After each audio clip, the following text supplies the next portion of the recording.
বারবার কলিজার টুকরা নবীকে নিয়ে বারবার কটূক্তি করা হচ্ছে কেন? এটা কি ইন্ডিয়া?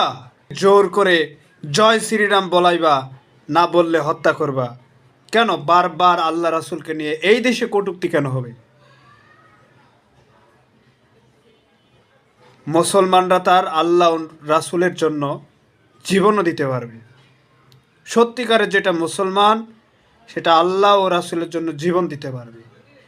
কেন কটূক্তি করবে বারবার এই দেশে? এটা ইন্ডিয়া না, এটা বাংলাদেশ। বুঝতে হবে, জানতে হবে, এটা বাংলাদেশ। 90% মুসলমানের বাংলাদেশ। এখানে কাকে জয় শ্রীরাম বলে পিটিয়ে হত্যা করা যাবে না। হত্যা করলেও এখানে টিকে থাকা সম্ভব হবে না।